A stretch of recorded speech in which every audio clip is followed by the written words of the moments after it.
Everyone, welcome back to my YouTube channel. तो आज की वीडियो में हम बात करने वाले हैं कि डीएसएसबी एमटीएस का जो एग्जाम हुआ है उसमें आज जो फर्स्ट शिफ्ट थी उसका रिव्यू मैं इस वीडियो में देने वाली हूँ। अगर आपको मेरी वीडियो अच्छी लगे तो प्लीज लाइक कीजिए, सब्सक्राइब कीजिए और कमेंट में जरूर बताइए कि आपका एग्जाम कब होने वाला है। तो चलिए वीडियो को स्टार्ट करते हैं। सबसे पहले अगर हम बात करें कि एग्जाम किस सेक्शन के ऑर्डर में ओपन हो रहा है, तो सबसे पहले हमारा जो सेक्शन है वो जनरल नॉलेज का ओपन हो रहा है, उसके बाद हमारा जीके है, उसके बाद हमारा रीजनिंग हो रहा है, फिर थर्ड में मैथमेटिक्स एंड फोर्थ में हिंदी और लास्ट में हमारे इंग्लिश का जो सेक्शन है वो ओपन हो रहा है। अब और आपको पता है कि जो ईच सेक्शन है, प्रत्येक सेक्शन में आपके 20 क्वेश्चंस है। ठीक है, अब हम सबसे पहले देखेंगे कि जीके में कैसे क्वेश्चंस आ रहे हैं। तो देखो जीके क्या है, इजी टू मॉडरेट देखने को मिली है। जो जीके में जो फर्स्ट 20 क्वेश्चंस का जो सेक्शंस है उसमें आपको करंट अफेयर्स नहीं देखने को मिलेगी। जीके जीएस के जो क्वेश्चंस होते हैं वो सिंपल देखने को मिलेंगे। उसमें इकोनॉमिक्स से 2 से 4 क्वेश्चंस पूछे जा रहे हैं, पॉलिटिक्स से बेसिक क्वेश्चंस पूछे जा रहे हैं, कुछ है जो आप कर लेंगे, बहुत इजी है। अब है मॉडर्न जो हिस्ट्री है उससे भी मतलब सिंपल क्वेश्चंस पूछे जा रहे हैं कि बैटल्स कब हुई है, कौन सी डेट को क्या हुआ है, ऐसे क्वेश्चंस पूछे जा रहे हैं। और नेक्स्ट जो 20 जो सेट है, 20 क्वेश्चंस का जो सेट है उसमें करंट अफेयर्स ज्यादा पूछे जा रही है। मतलब 10 से 12 मार्क्स के जो क्वेश्चंस है वो करंट अफेयर्स के है। उसमें मतलब जो फोकस है आप करिए 2026 में जनवरी फरवरी मार्च के जो क्वेश्चंस है वो ज्यादा पूछे जा रहे हैं। सिंपल क्वेश्चंस पूछे जा रहे हैं, कुछ ज्यादा हार्ड नहीं है। हाँ, और 1 या 2 क्वेश्चन 3-4 क्वेश्चन है जो 2025 के भी पूछे जा रहे हैं, पर मोस्टली क्या है 2026 के क्वेश्चंस पूछे जा रहे हैं। अब देखेंगे हम रीजनिंग क्या है। तो रीजनिंग और मैथ आपको पता है कि जीके के बाद रीजनिंग ओपन होगा। तो रीजनिंग क्या है, बहुत ज्यादा इजी है। जो भी हमारा अभी कोर्ट अटेंडेंट का एग्जाम हुआ था उसी के जैसे एकदम रीजनिंग पूछे जा रही है जो प्रीवियस ईयर में पूछी गई थी। देखिए सिटिंग अरेंजमेंट और पजल से अगर मिलाए तो 5 या 4 या 5 क्वेश्चंस तो हर एक शिफ्ट में देखने को मिलेंगे। की टॉपिक्स बता दूं, ब्लड रिलेशन, कोडिंग डिकोडिंग और मिरर इमेज, ये बहुत ज्यादा पूछे जा रहे हैं। तो आप इसे अच्छे से करके जाइए। वॉवल कॉन्सेप्ट के जो क्वेश्चन है वो भी आ रहे हैं। इस सीरीज वाले में नंबर सीरीज हो गया, लेटर अल्फाबेटिकल सीरीज होते हैं वो पूछे जा रहे हैं। और इसके अलावा जो नॉन वर्बल रीजनिंग होती है उसमें आपको पता है जो मिरर इमेज हो गई, वॉकर इमेज, इससे क्वेश्चंस आ रहे हैं।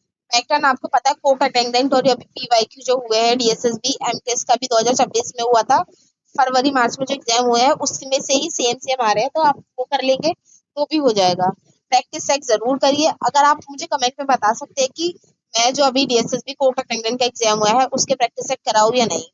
ठीक है, मैथमेटिक्स तो आपको पता है कि जो मैथ है वो थोड़ी लेंदी और कैलकुलेटिव हो सकती है, क्योंकि कुछ टॉपिक्स जो है ना वो उसके क्वेश्चंस इतने मतलब पॉइंट वाइज क्रिएट कर दिए जाते हैं उसके ऑप्शन, जिससे बच्चों को थोड़ा सॉल्व करने में थोड़ा टाइम लग सकता है।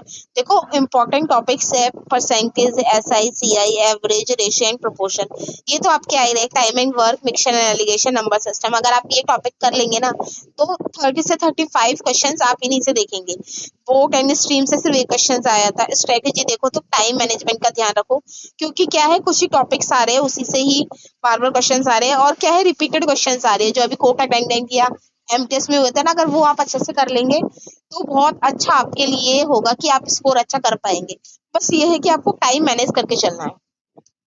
अब इसके बाद क्या है, हिंदी और इंग्लिश का सेक्शन ओपन किया। सबसे पहले हिंदी का, तो हिंदी आपके लिए बहुत इजी है, बहुत स्कोरिंग सब्जेक्ट है। 40 में से 40 मार्क्स आप इजीली ले सकते हैं। तत्सम तद्भव क्या है, 5 से 6 क्वेश्चन पूछे जा रहे हैं। बेसिक ग्रामर आपको पता है कि विशेषण, क्रिया विशेषण, ये सब पूछी जाएगी। वोकेबलरी में आपकी लोकोक्तियां, मुहावरे, हाँ, और एक ये भी पूछा जा रहा है कि अशुद्ध शब्द कौन सा है, समानार्थी शब्द, ये सब पूछे जा रही है। अपठित गद्यांश है वो भी इजी है, आप एक बार रीड करेंगे क्वेश्चन इजीली सॉल्व कर लेंगे। अब लास्ट हमारा है इंग्लिश। देखो इंग्लिश क्या है, मॉडरेट है, इजी भी नहीं कह सकते। इजी सिर्फ उनके लिए जो इंग्लिश मीडियम के स्टूडेंट है। जो हिंदी मीडियम के स्टूडेंट है उनके लिए ये मॉडरेट है। इसमें आपने ये फर्स्ट शिफ्ट का है तो इसमें आर्टिकल से क्वेश्चंस नहीं पूछे गए हैं। हो सकता है कि नेक्स्ट जो आने वाली शिफ्ट है उनमें आर्टिकल से क्वेश्चंस आए, तो ऐसा नहीं है कि आर्टिकल नहीं पढ़ के जाना, आपको पढ़ना है। ग्रामर में नरेशंस, डायरेक्ट इनडायरेक्ट वॉइस से क्वेश्चंस आ रहे हैं। Vocab, synonyms, vocab, antonyms, synonyms बहुत आ रही है, मतलब 3 से 4 क्वेश्चंस इन्हीं से ही है। इडियम फ्रेसेस, प्रोवर्ब है, ये सब आ रहे हैं।